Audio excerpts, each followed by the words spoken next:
Namaskar. Aujourd'hui, je voudrais parler de la liberté. Et ce n'est pas un thème facile. En fait, une amie m'a mis au défi de parler de la devise de la France. Liberté, égalité, fraternité. La liberté veut dire tellement de choses. Par exemple, aujourd'hui, je voudrais parler de la liberté. Si je veux bien en parler, il faut que je me libère. Il faudrait que j'arrive à parler avec tout mon cœur. Il faudrait que je laisse les calculs mentaux et puis être dans l'instant présent et ressentir ce que ce terme veut dire pour moi. Qu'est-ce qui fait résonner dans le cœur d'un yogi? La liberté, c'est quelque chose que l'on cherche tous. C'est peut-être le besoin le plus fondamental de l'homme. Et c'est cette recherche de la liberté qui a permis un tel développement scientifique, un tel développement autant sociétal qu'un développement personnel. Mais au bout du compte, personne ne comprend exactement ce que ça veut dire, ce que c'est qu'être libre.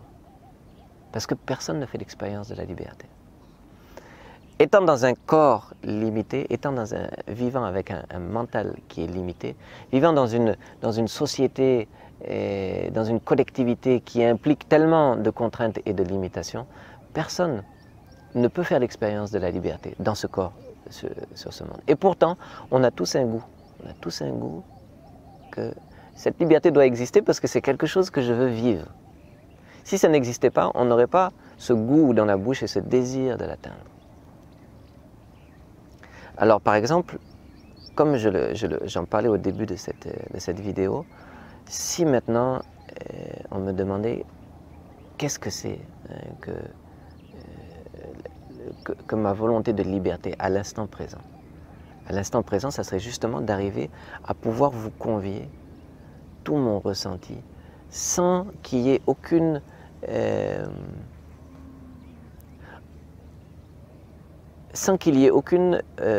contrainte ou aucun obstacle à mon expression, à mon expérience, à la manifestation de mes idées.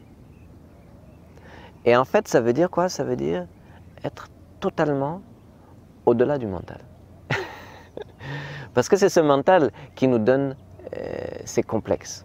Complexe de peur, qu'est-ce que vous allez penser de ce que je dis? Quand vous me regardez, il y a un jugement. Est-ce que je suis bien? Est-ce que je ne suis pas bien? Est-ce que ce que je dis c'est juste? C'est pas juste? Et vous voyez qu'on est dans ce mental et on est dans l'ego et on est dans toutes ces différentes peurs. Dans toutes ces différentes peurs qui nous animent et qui ne nous permettent pas de nous exprimer pleinement, de nous exprimer librement. Donc les grands sages disent qu'on fait l'expérience de la liberté lorsque l'on est dans l'instant présent. Parce que lorsque l'on est dans l'instant présent, ça veut dire être au-delà du mental. Ça veut dire être au-delà des réflexions du passé et des attentes du futur. Être dans un moment d'harmonie parfait. Et je crois que c'est ça que veut dire le mot liberté dans notre condition d'homme limité, vivant dans un monde limité. Notre seule solution pour arriver à nous sentir libres, c'est l'harmonie. De la même manière que si vous jouez de la guitare, vous pouvez pas, une corde ne peut pas être indépendante des autres. Donc par exemple, quand on fait un accord, on accorde ces différentes cordes pour que les notes que l'on émet soient en harmonie, vibrent et que la sensation soit très agréable. La sensation soit celle d'être en phase. On est sur la vague, on surfe sur la vague. On n'a plus l'impression qu'on est soumis à aucune gravité que ce soit. Quand vous voyez des très bons danseurs, ils se sont entraînés.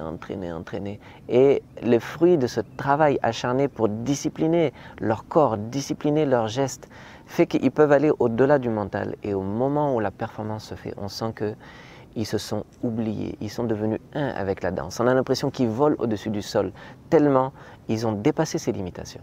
C'est quelque chose de très mystérieux, presque mystique, autant dans la musique que dans la danse, que dans la vie. Et donc dans la vie, si on veut ressentir cette liberté, ça veut dire que l'on est en totale harmonie avec toutes les vibrations qui nous entourent. Nos vibrations intérieures, nos émotions et les vibrations de tout ce qui se passe autour de nous. Alors comment est-ce que l'on peut vivre cette harmonie? Eh bien, il faut s'harmoniser avec les règles de ce monde. Et les règles de ce monde, ce sont des règles morales. Donc, contradictoirement, on s'approche de la liberté d'abord en se disciplinant. En se disciplinant et en s'accordant. De la même manière qu'avec la guitare, on accorde les cordes de la guitare d'abord pour qu'elles soient au juste diapason, pour qu'elles puissent résonner ensemble. Donc comment est-ce qu'on va accorder les cordes de notre cœur, de notre être? C'est en se disciplinant. En se disciplinant pour pouvoir vivre en harmonie avec certaines règles qui régissent ce monde. Et vous vous rappelez qu'on a parlé des règles de Jama et Niyama, que je ne vais pas réénoncer, mais si vous voulez en prendre connaissance, elles sont expliquées dans des vidéos précédentes. Et ce sont des règles qui vont faire en sorte que petit à petit, on ne se sent plus en clash avec le monde extérieur, en collision avec le monde extérieur. Mais on s'est harmonisé. Et lorsqu'on s'est harmonisé, on se rapproche petit à petit c'est-à-dire que cette contrainte, cette discipline, petit à petit devient une habitude et devient même notre nature. C'est-à-dire qu'après une certaine maturation, c'est-à-dire que tout ceci, je suis en train de parler de la maturation de la recherche de la liberté. Puisque quand on est enfant, quand on est jeune, quand on est immature, on pense qu'être libre, c'est faire ce qu'on veut dans le monde extérieur. Mais ça ne marche pas, ça ne marche pas. Il y a tellement de problèmes. Le premier problème, c'est que chacune de nos actes a une conséquence. Donc si cette conséquence est mauvaise, elle peut être mauvaise pour les autres. Si on est totalement égoïste, peut-être ça ne nous regarde pas, mais elles peuvent être négatives pour nous aussi, pour notre propre vie. C'est pourquoi ceux qui pensent qu'être libre, c'est faire tout ce qui nous passe par la tête, se leurrent et ils le sentent eux-mêmes. Leur vie devient un sac à problèmes. Notre liberté dans nos expressions s'arrête là où commence la liberté, là où commence celle des autres. Donc, petit à petit, on va faire un travail sur nous-mêmes pour essayer de comprendre comment est-ce que je peux vivre cette liberté. Et le premier travail, ça va être un travail de discipline. C'est un travail essentiel où on va discipliner nos sens, discipliner notre esprit pour commencer à être en harmonie avec ce monde extérieur. Et lorsque l'on va commencer, non seulement avec le monde extérieur, mais avec notre monde intérieur, lorsqu'on va commencer à être en harmonie avec ce monde extérieur, qu'est-ce qui va se passer?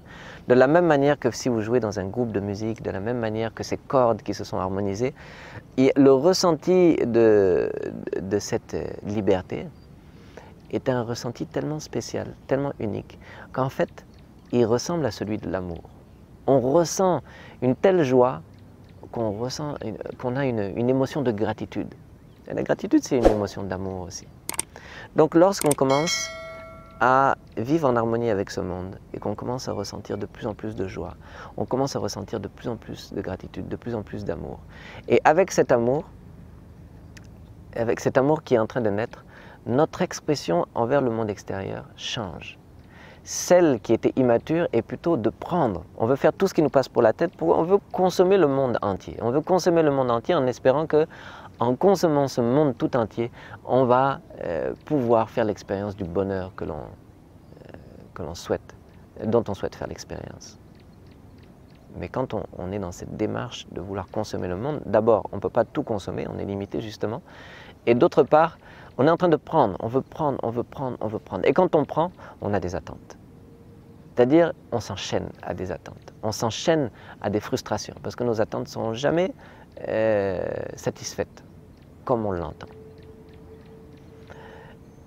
Mais par contre, si on commence par se discipliner, par se restreindre, et qu'on commence à ressentir l'harmonie avec le monde extérieur, et qu'on commence à ressentir du coup de l'amour profond, inconditionnel pour le monde extérieur, de l'amour juste parce que ce monde existe, et parce que j'existe dans ce monde, et parce que mon existence et cette existence dansent ensemble, sont en rythme ensemble, sont en phase, et cette sensation, cette danse est tellement extatique.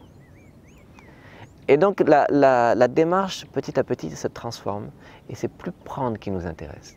Maintenant, à cause de cette émotion de gratitude, on veut donner.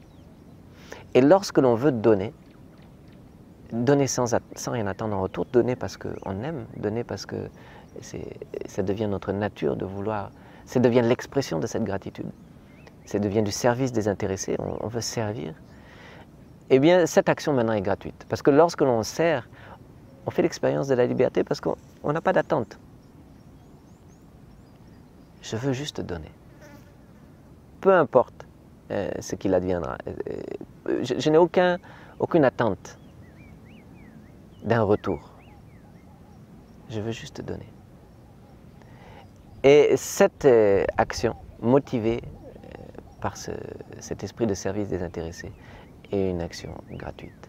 Et c'est la seule action qui soit gratuite. La seule action qui soit sans attente et qui vous donne, et qui va vous donner l'expérience de la liberté, c'est service désintéressé, une action totalement gratuite. Et c'est magnifique. Lorsque vous servez de façon désintéressée, vous êtes le roi des rois. Vous n'attendez rien en retour. Tout est déjà, vous êtes déjà satisfait, vous êtes déjà plein à l'intérieur. Et votre service est une expression de votre abondance. C'est totalement gratuit. Donc, ce que je pense de la liberté, ou de ce désir d'atteindre la liberté, c'est qu'il est satisfait par une évolution de maturité dans la vie d'un homme. Et cette évolution dans la maturité passe par un enseignement des lois qui gèrent ce monde et d'un effort pour s'harmoniser avec ces lois, de discipline, et culmine par l'idée du service désintéressé. Vivre dans ce monde, ce n'est pas pour prendre, c'est pour donner. De la même manière que le soleil est là. Le soleil donne sa lumière, il n'attend rien en retour. L'arbre donne ses fruits, il n'attend rien en retour. En fait, c'est la nature même de ce monde que de servir sans rien attendre en retour. Et c'est le point culminant de l'expérience ou de l'expression de la liberté de l'homme.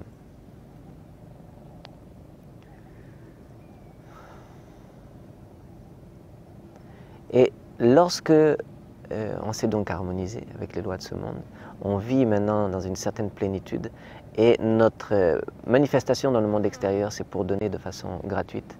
C'est alors que la vie spirituelle prend toute sa substance. C'est alors que dire quelque chose, par exemple, comme vivre dans le moment présent, prend toute sa réalité. On vit dans le moment présent, pourquoi? Parce qu'on n'a aucune attente. Sinon, on est dans le mental, et dans le mental, il y a les réflexions par rapport à ce qui nous est arrivé dans le passé et les attentes qui sont ce que l'on attend du futur. Mais l'homme qui est libre, l'homme qui ne vit que pour servir, qui a cette maturité, il peut vivre dans l'instant présent parce qu'il n'a aucune attente. Il n'est pas dans l'ego, il n'est pas dans les calculations, dans les calculs de l'ego, dans les calculs du mental. Il est au-delà et il est libre. Faire l'expression de l'expérience de sa liberté, c'est quelque chose, finalement, au bout du compte, de tout à fait intérieur, 100% intérieur et 100% spirituel. C'est pourquoi, une fois de plus, je vous invite à la pratique spirituelle. Pourquoi? Parce que c'est exactement cet effort qu'on appelle sadhana. La pratique spirituelle s'appelle sadhana en sanskrit. C'est un effort pour se libérer, pour faire l'expérience de la libération. Et dans cet effort, on passe par toutes ces étapes dont je viens de parler. S'harmoniser d'abord, les règles de moralité, la discipline, s'harmoniser avec ce monde. Et ensuite, commencer à faire l'expérience d'une certaine plénitude, quelque chose qui est intérieur. C'est-à-dire notre recherche du bonheur n'est plus extérieure, mais elle est intérieure. Et finalement, trouver l'accomplissement d'une grande expression de liberté par le service désintéressé et par vivre dans le moment présent. Faire l'expérience de son existence. Vivre les choses en tant que notre existence. J'existe dans ce monde existe. Et la relation entre ces deux existences est une relation extatique. Mais cette expérience se fait à l'intérieur de soi. Et c'est en raffinant son monde intérieur qu'on peut en faire l'expérience. Bref, je pense que vous avez compris. Donc, une société une société idéale qui commencerait avec ce terme de liberté, c'est une société qui a compris que le bonheur de l'homme, le bonheur ultime, est intérieur. Donc c'est une société qui va donner un large espace à la pratique spirituelle, à la guidance spirituelle, c'est-à-dire qui va mettre l'accent sur l'éducation. Mais l'éducation de quoi? De la sagesse. On va enseigner à nos citoyens les principes de la sagesse. Et finalement, l'accomplissement de cette société, c'est que les gens vont vivre non plus pour s'exploiter les uns et les autres, mais pour se servir. Servir et un service désintéressé, un amour inconditionnel. Donc ce terme liberté sied vraiment à l'expression d'une société parfaite. Et je pense que nos philosophes devraient vraiment s'intéresser à tout ce que ça implique pour pouvoir en faire des codes sociaux et que notre société s'avance vers cet idéal. Merci beaucoup. Namaskar.